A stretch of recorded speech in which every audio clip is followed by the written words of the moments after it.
Negeri ini memanggilmu kawan, belajar bergerak berbagi untuk negeri, guru penggerak majukan pendidikan. Assalamualaikum warahmatullahi wabarakatuh. Salam dan bahagia. Perkenalkan, saya Jumawan, jujur, manis, dan menawan. Saya merupakan calon guru penggerak Angkatan 8 dari Kabupaten Sragen, Provinsi Jawa Tengah. Kali ini saya akan melakukan kegiatan aksi nyata modul 2.3 kucing dalam supervisi akademik. Dalam kegiatan aksi nyata ini, saya akan melibatkan teman sejawat saya, yaitu Ibu Novita Aulia Chandrayani, Sarjana Pendidikan. Beliau merupakan guru kelas 5 di SD Negeri Sumberjo 1, Kecamatan Montokan, Kabupaten Sragen.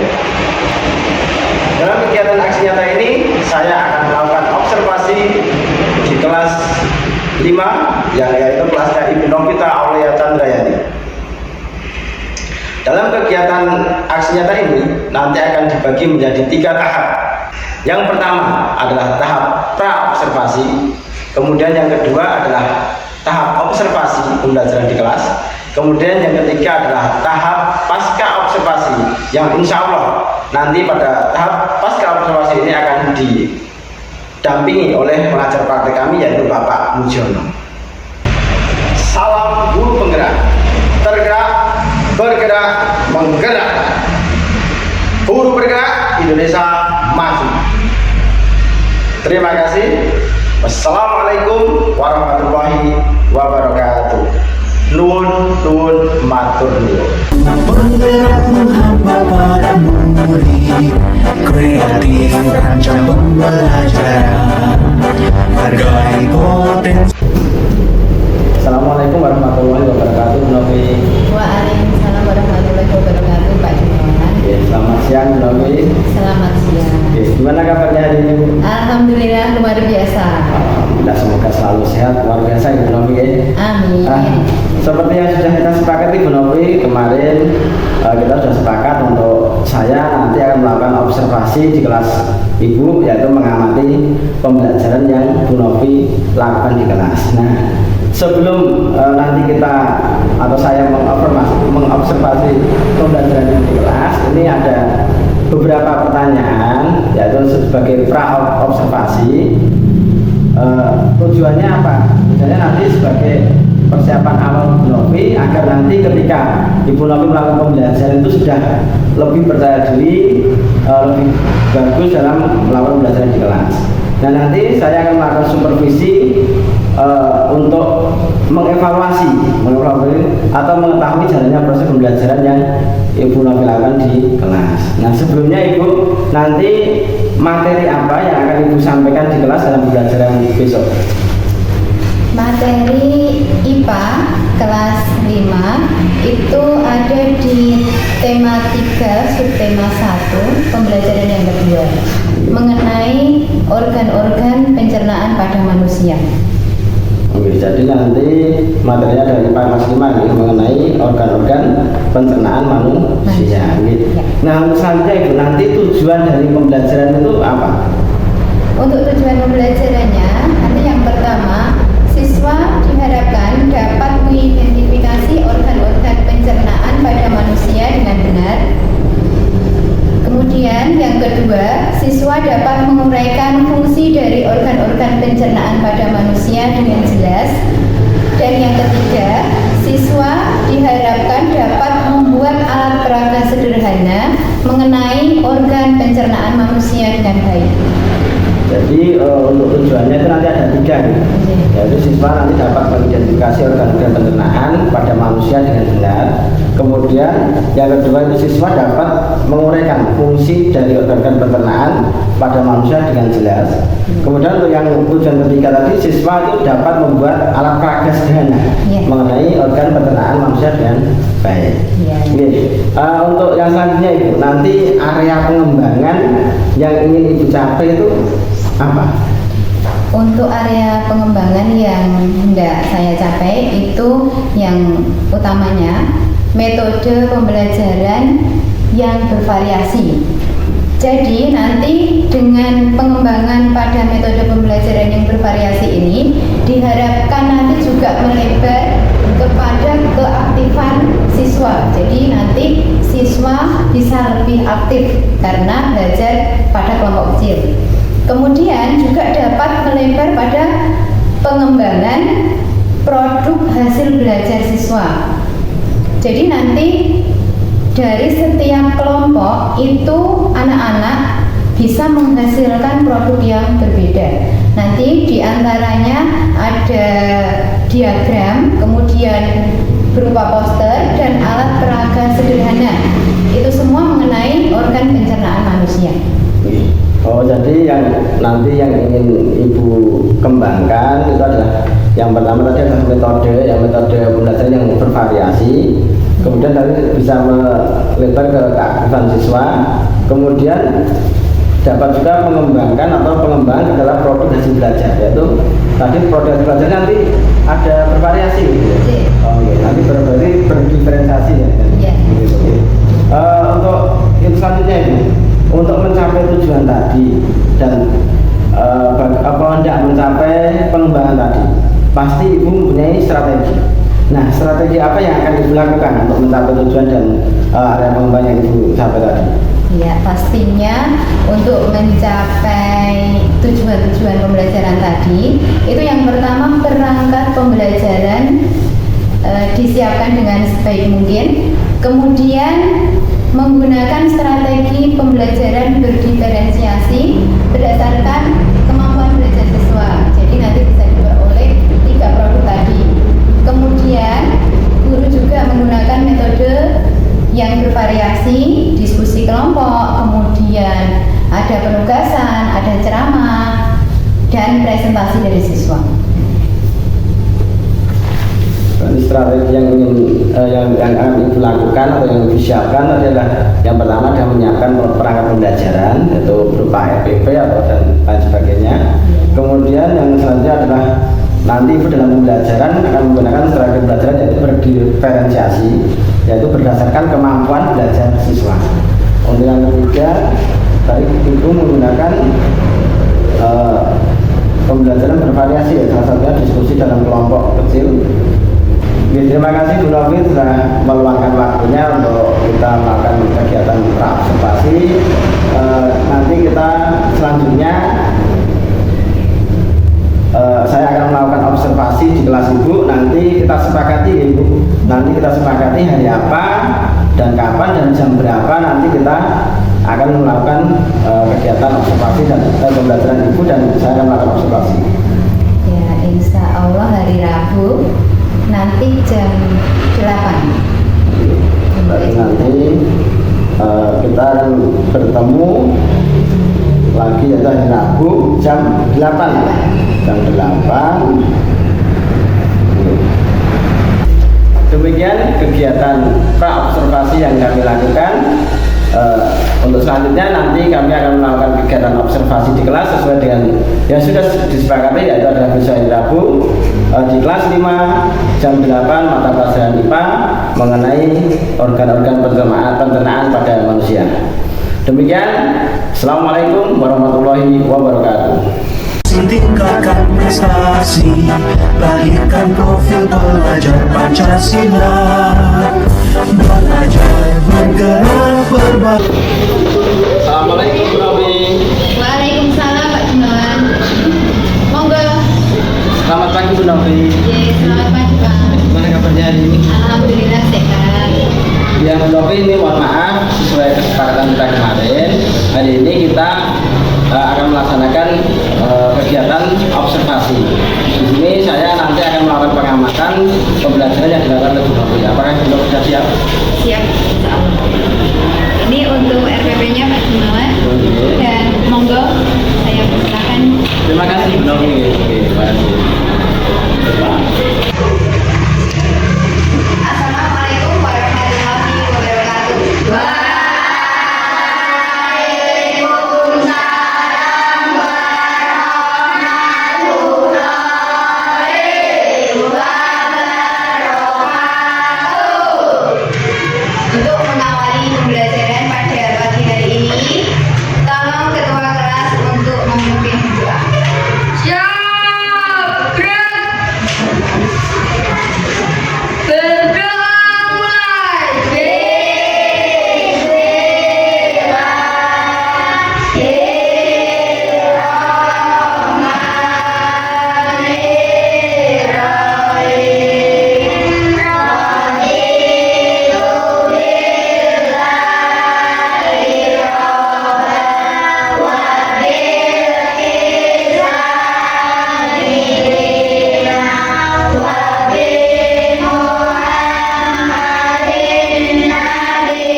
tujuan yang akan kita capai hari ini. Apakah anak-anak tadi sudah sarapan? Sudah. Sarapan apa? Sate. Ada yang sudah sarapan sate, kemudian yang lain telur, lauk, telur, nasi, lauk, telur. Itu Aditya. Kemudian Talita tadi sarapan apa coba? Sarapan apa? Nasi sama apa lauknya? Ayam, pokok-pokok ya. Kemudian sama tanya sarapan apa? Nasi sama mie. Lah ini tadi kok hampir semuanya sarapannya kok garingan, tidak ada yang pakai sayur. Tidak suka. Padahal makan makanan yang sehat itu ditambah dengan sayur, karena sayur itu merupakan salah satu makanan yang mudah dicerna oleh tubuh organ-organ pencernaan ikan. Jadi itu ya lebih dibiasakan untuk makan dengan sayur, kemudian tidak lupa juga makan buah dan minum air putih yang banyak. Nah ini tadi anak-anak sudah sarapan semua. Ya, sarapan itu sangat penting bagi tubuh kita. Sarapan yang sehat itu memberikan energi bagi tubuh kita. Itu juga anak-anak, jika sarapan itu penting. Setuju. Mengapa kok sarapan itu penting? Ya, agar badan tidak sakit. Iya, salah satunya itu. Ada yang lain agar badan tidak sakit. Kemudian yang lain apa? Karena apa? Biar apa? Agar badan tidak lemas. Iya, betul sekali. Supaya tidak sakit, supaya badan tidak lemas, supaya badan lebih berenergi. Jadi dalam melakukan aktivitas di pagi hari itu juga lebih bersemangat. Ya, gitu ya. Di antaranya. Kemudian apakah anak-anak selalu sarapan di pagi hari? Sering? Yang lain kok beda? Yang lain jarang. Padahal sarapan itu sangat penting.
Ya, antara mulut, kemudian kerongkongan, lambung, usus sampai ke anus nanti itu saling berhubungan. Ya. Itu ya, sudah jelas tanya. Kemudian apa sajakah bagian dari sistem pencernaan manusia? Mungkin ada yang sudah mempelajarinya.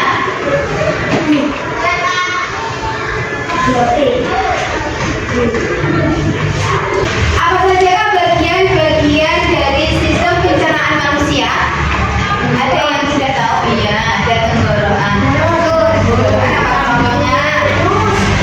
Kerongkongan ya.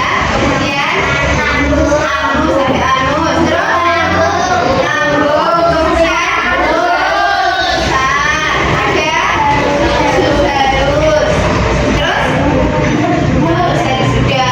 Lah mulut malah yang untuk memasukkan makanan malah dari dulu. Malah terakhir apa? Nanti akan kita pelajari secara runtut mulai dari mulut sampai sisa-sisa pencernaan dibuang melalui anus. Ya. Nah, pencernaan itu apa toh? Pencernaan adalah proses pelumatan makanan yang semula kasar menjadi halus, Bu.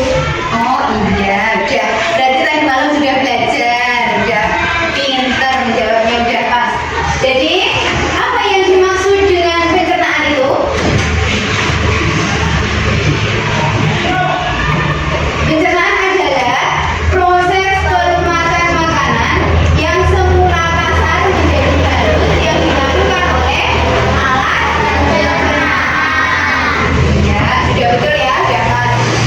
Makanan yang telah dicerna kemudian diubah menjadi sari-sari makanan yang lebih halus sehingga mudah diserap oleh pembuluh darah. Sari-sari makanan tersebut diedarkan ke seluruh tubuh oleh darah, diserap oleh pembuluh darah, kemudian diedarkan ke seluruh tubuh itu juga oleh darah. Kemudian tubuh membakar sari-sari makanan untuk menghasilkan energi. Energi digunakan tubuh untuk melakukan aktivitas.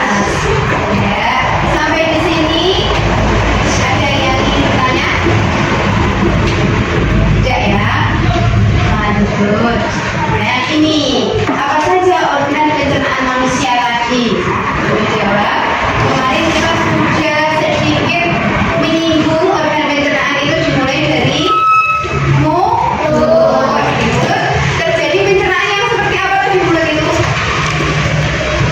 Makanan dikunyah, dihaluskan di mulut oleh dengan bantuan enzim amilase. Kemudian sekarang kita akan melihat. Hai teman-teman, kemarin kan kita sudah membahas pencernaan makanan dari mulut ya. Setelah dari mulut, makanan kita menuju kerongkongan. Kerongkongan adalah suatu saluran seperti tabung panjang 20 cm yang menghubungkan antara rongga mulut dengan lambung. Di dalam kerongkongan terjadi gerakan peristaltik, yaitu gerakan meremas-remas yang dilakukan oleh dinding kerongkongan untuk membuat makanan terdorong masuk ke dalam lambung. Berarti tujuan selanjutnya lambung yang ditolong. Betul, Bob. Lambung adalah bagian dari organ pencernaan manusia yang paling elastis. Lambung berbentuk seperti kantong dan terletak di dalam rongga perut sebelah kiri atas. Di dalam lambung, makanan mengalami pencernaan secara mekanis dan kimiawi. Pencernaan mekanis dilakukan oleh dinding atau otot lambung yang meremas dan mengaduk makanan. Pencernaan kimiawi dilakukan oleh getah lambung yang dihasilkan oleh wajar getah lambung. Getah lambung mengandung enzim pepsin, enzim renin, dan asam klorida. Enzim pepsin berfungsi untuk memecah protein menjadi peptol. Enzim renin berfungsi untuk mengendapkan protein susu menjadi kasein. Asam klorida atau HCl berfungsi untuk mengasamkan makanan dan membunuh kuman yang masuk bersama makanan. Nah, habis ini makanan kita pergi ke toilet ya.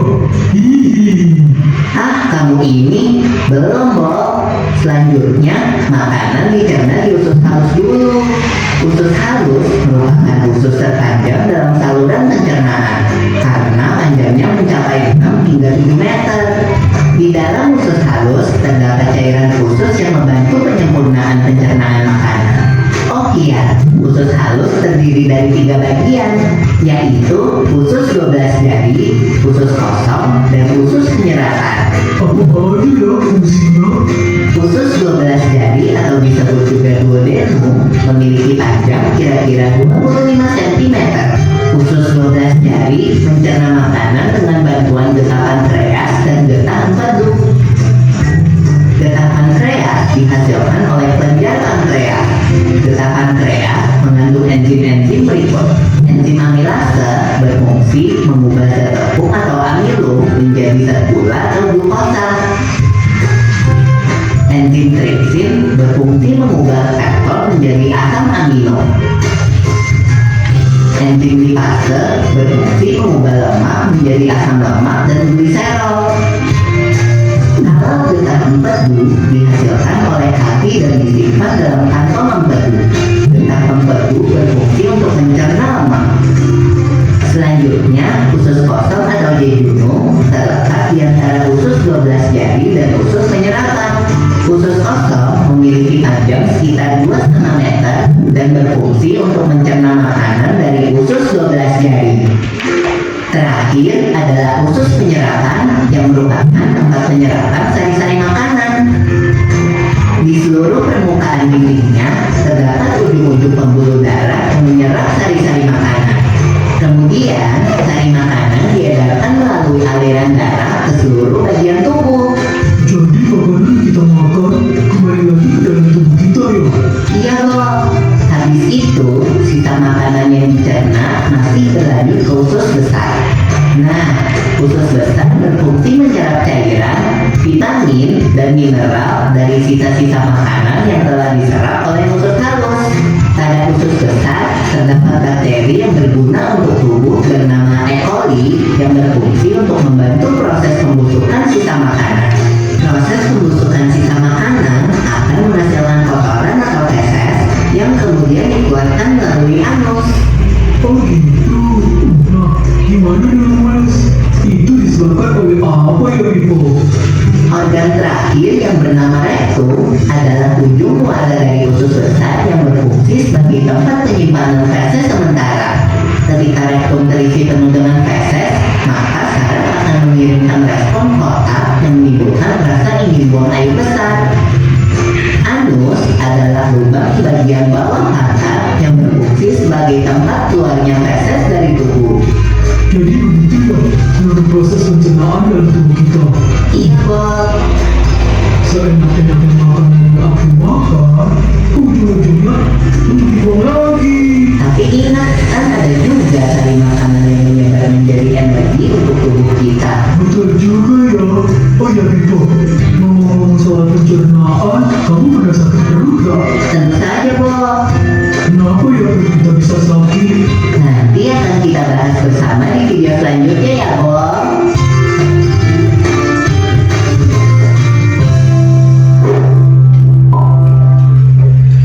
Nah, itu tadi video pembelajaran tentang apa?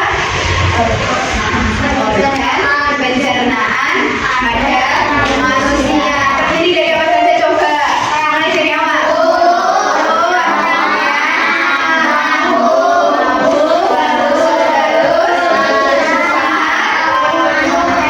Ya,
Demikian presentasi dari kelompok kami. Ada kurang lebihnya kami mohon maaf. Wassalamualaikum warahmatullahi wabarakatuh. Waalaikumsalam warahmatullahi wabarakatuh. Tepuk tangan untuk kelompok 3. Sudah bagus sekali ya.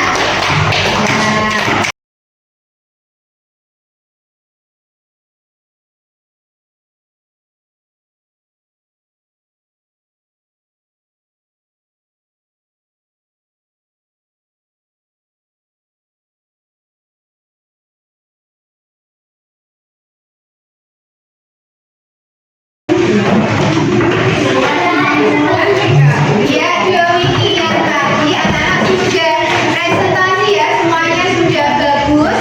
Hanya mungkin ada kata-kata yang salah tulis saja, tidak menjadi masalah. Untuk yang selanjutnya, coba ini sudah mulai kurang bersemangat. Coba kita menyanyikan lagu anti bullying bersama-sama.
Anak-anak jangan lupa tetap belajar, tetap semangat untuk belajar demi menggapai cita-cita anak-anak semuanya. Untuk menutup pembelajaran pada pagi hari ini, sudah ditutup. Wassalamualaikum warahmatullahi wabarakatuh.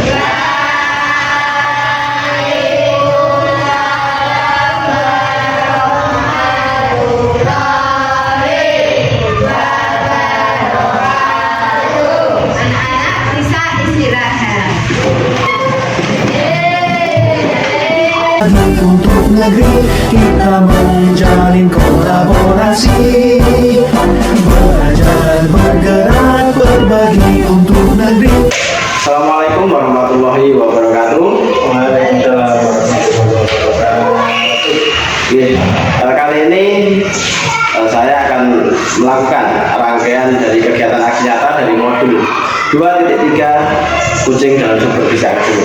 Yang kemarin sudah kita lakukan adalah pra-observasi dan observasi di kelas dengan bersama Ibu Novita Aulia Chandrayani. Dan kali ini kita akan melakukan kegiatan yaitu pasca observasi. Nah, pada kegiatan kali ini saya tidak hanya dengan Ibu Novita, tapi kali ini kita didampingi oleh pengajar praktek kami yaitu Bapak Mujiono. Selamat pagi Bapak. Selamat pagi. Ya, Bapak. Ini mohon izin Bapak, ini saya akan melakukan kegiatan kucing pasca observasi yaitu dengan Ibu Novita Aulia Chandrayani. Ibu Novita ini adalah guru kelas 5 di SD Negeri 1. Nah, kemarin yang pada kegiatan pra dan kegiatan observasi sudah saya lakukan dengan Ibu Novita dan alhamdulillah berjalan dengan lancar. Pada hari ini mohon izin saya untuk melakukan kegiatan pasca observasi dengan Ibu Novita. Selamat pagi Bu Novita. Selamat pagi Pak Jemawan. Gimana kabarnya ini? Alhamdulillah sehat. Alhamdulillah sehat terus ya Bu ya. Semoga selalu sehat. Pokoknya santai aja. Ini kita kemarin sudah melakukan kegiatan pra-observasi. Kemudian kita sudah melakukan kegiatan lanjutan di kelas. Kemarin kita sudah dapatkan tentang apa tujuan dari kegiatan panjenengan. Terus kemudian sudah saya dapatkan juga bagian apa yang ingin panjenengan kembangkan dari diri panjenengan. Nah, pada kegiatan kali ini sedikit saja nanti saya akan bertanya beberapa hal yaitu mengenai pembelajaran yang panjenengan lakukan di kelas kemarin. Untuk yang pertama Ibu, apa yang Ibu Novita rasakan ketika pada saat saya observasi di kelas Ibu, dan apa nanti yang Ibu rasakan juga setelah saya observasi? Pastinya sebelum diobservasi itu ada rasa grogi lah, canggung, pasti itu ada. Tapi seiring berjalannya waktu ketika Pak Jemawan sudah mulai masuk ke kelas, kemudian pembelajaran sudah dimulai, nah perasaan-perasaan itu sedikit demi sedikit mulai tidak terasa lagi. Jadi saya lama-lamaan bisa mengajar dengan enjoy, dengan nyaman seperti biasanya, seperti itu. Jadi yang dirasakan tadi itu pertama grogi dulu ya. Iya, pastinya kok mau diobservasi gimana nanti. Sekarang pengetahuan Ibu itu supervisi itu seperti apa? Ya, saya dalam mengajar dinilai. Oh, dinilai. Oh, iya. Karena saya dulu juga seperti itu. Saya itu yang namanya supervisi itu adalah penelitian kita dalam pembelajaran. Ternyata setelah kita melakukan ikut guru penggerak ini, Bu, kita sudah tahu bahwa supervisi itu adalah kegiatan kita untuk melakukan kebaikan. Jadi nanti untuk melakukan kebaikan dan kita pembelajaran juga. Kan bukan penilaian. Penilaian penilaian itu ya, Bu. Latihan itu grogi. Itu sudah ada manusia saya juga seperti itu. Setelah saya observasi selesai, bagaimana perasaan Ibu? Otomatis ya lega karena sudah selesai diobservasi, kemudian juga secara tidak langsung juga sudah bisa membantu Pak Jemawan sebagai ini ya, aku tugas dari guru penggerak PDP. Alhamdulillah sudah lega, sudah nggak ada gimana lagi. Itu gitu, ketika Ibu Gunawi itu ya menilai diri Ibu, misalnya ada angka atau ada rentang kita 1 sampai 10. Posisi Gunawi kita itu menurut Gunawi kita itu sekarang ada di posisi angka berapa? Itu ya 1 sampai 10. Oke. masih banyak kekurangan soalnya kemarin juga itu dalam mengajar. Dan itulah. Lucu ini. Apa yang membuat Gunawi kita bisa menilai diri Ibu itu nilainya yang satu sih? Kalau dilihat dari pembelajarannya, alhamdulillah bisa belajar, bisa ini ya pembelajaran bisa berjalan lancar. Kemudian tujuan pembelajaran kemarin juga alhamdulillah bisa tercapai walaupun tidak 100% ya. Pasti ada kekurangan. Nah ini kekurangannya yang masih banyak menurut saya. Apalagi yang ilmu baru ya bagi saya dan anak-anak mungkin. Untuk pembelajaran sekarang ini kan strateginya dengan menerapkan pembelajaran berdiferensiasi dan penerapan sosial emosional, baik itu disesuaikan dengan itu. Nah ini masih awam lah untuk saya. Kemudian kemarin juga walaupun sudah sempat browsing di internet, di YouTube, itu juga belum bisa memahami dengan sepenuhnya.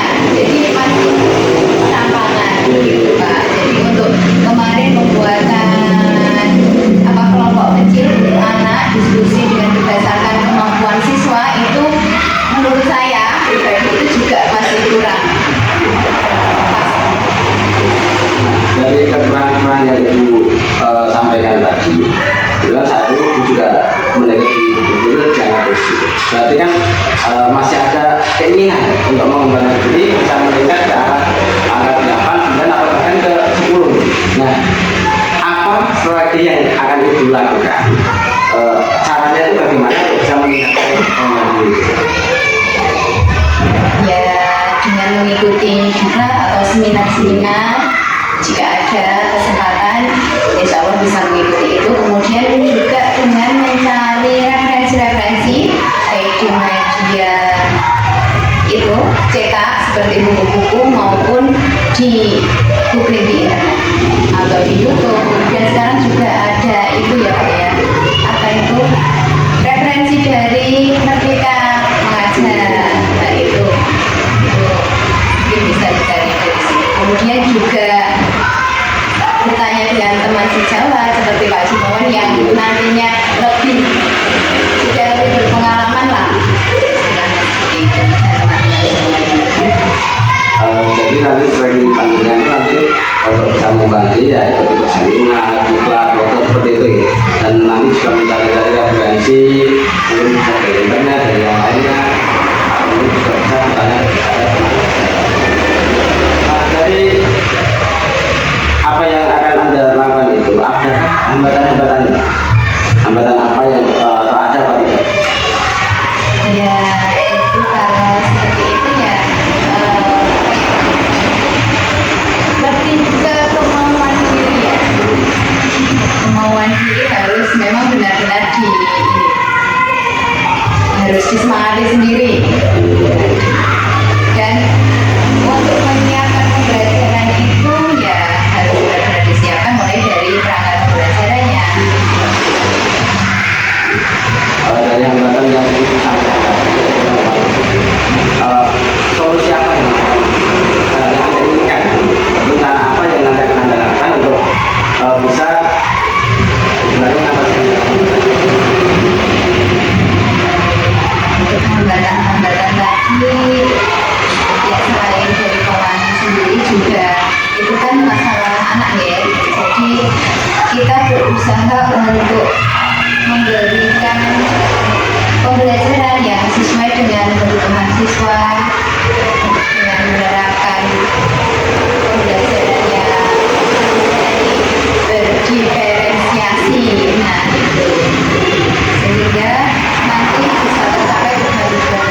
yang kita pasang di depan kantor itu.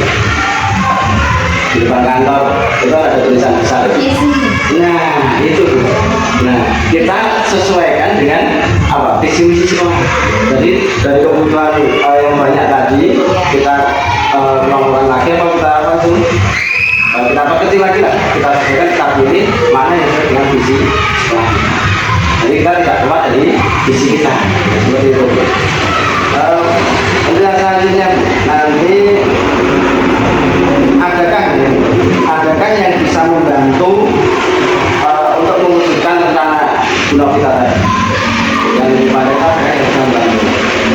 Jadi dari kamu atau dari siapa? Insya Allah ada. Ya, insya Allah ada dari rekan-rekan kerja. Kalau tidak misalkan di dalam satu sekolah itu tidak bisa, kan nanti juga bisa disampaikan di dalam KKP. Dan kita ada KKP.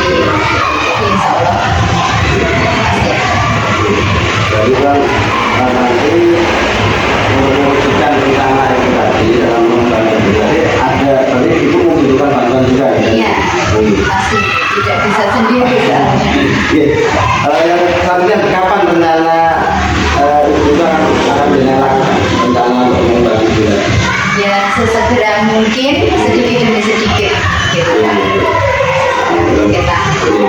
Dari sekarang itu nanti saya ingin tahu nanti bagaimana perkembangan dari produsen dari tanah yang ini. Ini kita kembali lagi ke yang kemarin itu yang fokus pada pengembangan diri dalam pembelajaran kemarin. Itu saya tangkap itu yang pertama dari Ibu ingin mengembangkan tentang keaktifan siswa. Nah, keaktifan siswa yang seperti apa yang Ibu inginkan? Jadi keaktifan siswa yang saya inginkan itu ya siswa mampu belajar. Jadi kita sebagai guru itu hanya sebagai fasilitator saja, seperti itu. Kalau sekarang kan ya masih agak susah ya dengan keadaan anak-anak yang sekarang karena pengaruh gadget dan lain-lain itu. Nah itu membuat siswa agak malas dan nanti dengan adanya pembelajaran yang diferensiasi kemudian dengan menyelipkan pendidikan sosial emosional itu saya harap bisa membuat siswa itu menjadi apa ya sadar diri lah karena kalau mereka itu sebenarnya juga memang membutuhkan pengetahuan yang bisa digali secara mandiri kemudian juga rasa keingintahuan yang benar-benar tinggi itu anak-anak bisa menggalinya, mengeksplornya melalui buku teks, melalui video-video pembelajaran seperti itu. Jadi dari anak sendiri yang mencari nanti bisa lebih diingat, lebih dipahami. Jadi intinya itu kita memberikan bantuan diferensiasi tadi sesuai dengan siswa tadi. Kemudian yang selanjutnya kemarin fokus pembahasannya yaitu tentang metode pembelajaran yang bervariasi. Nah, apa saja yang ingin Anda terapkan di kelas pembelajaran metode yang bervariasi begini? Diskusi. Diskusi kemudian kalau ceramah sedikit ya dari guru, kemudian itu setelah diskusi ada presentasi dari siswa gagasan. Jadi metode yang bervariasi bisa diskusi, bisa tanya jawab, dan juga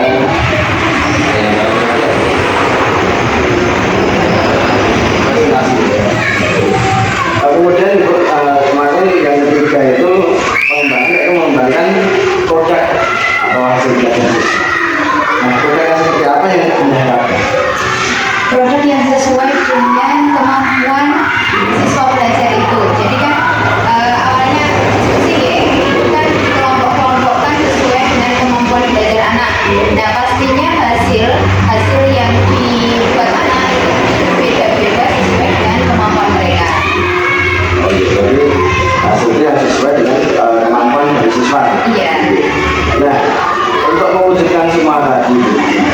rencana tindak lanjut apa yang akan Anda lakukan dan kapan bisa Anda? Karena tidak lanjut secara kirim tadi penerapan metode yang bervariasi atau strategi pembelajaran yang bervariasi dengan menerapkan pembelajaran diferensiasi dan memberikan pendidikan sosial emosional sehingga anak-anak itu bisa lebih nyaman belajar sesuai dengan kemampuannya masing-masing dan insya Allah ya setiap pembelajaran yang memungkinkan bisa dipakai. Terima kasih Bu Novi, tapi rencana panjenengan nanti itu mengembangkan nanti proses pembelajaran yang bervariasi, kemudian sudah produk atau belajar, kemudian nanti rencananya akan panjenengan lakukan setiap pembelajaran ya, sebabnya. Terima kasih Bu Novi. Semoga nanti apa yang panjenengan sampaikan ini, saya juga nanti mau segera menunggu kabar baik dari panjenengan. Semoga apa yang panjenengan inginkan ini bisa terwujud. Begitu ya Bu. Nah ini yang terakhir, ini mengenai bagaimana perasaan Bu Novi setelah kita sendiri seperti ini, setelah ada supervisi dari saya. Ya, alhamdulillah pengetahuannya bertambah. Tadinya yang belum tahu mengenai pembelajaran diferensiasi, kemudian pendidikan sosial emosional, sedikit-sedikit alhamdulillah sudah tahu lah. Secara tidak langsung juga lebih mengikuti pembelajaran ketika belajar itu. Wawasannya bertambah, pengetahuannya bertambah. Tapi setelah adanya ujian saya ini, panjenengan bisa menjadi pengetahuannya lebih banyak. Kemudian juga sedikit panjenengan tentang untuk merdeka, padahal belum. Nah itu sangat bagus sekali. Semoga nanti kedepannya kita juga bisa menerapkan kurikulum merdeka di sekolah. Oke, itu satu yang saya sampaikan, yang saya tanya panjenengan. Waktu yang panjang menghargai saya untuk bisa menyelesaikan itu saja Bu. Terima kasih. Assalamualaikum warahmatullahi wabarakatuh. Terima kasih untuk luar biasa. Intinya sudah kemampuan. Dari awal sudah. Terima kasih Bu. Demi bakti pada Ibu Pertiwi.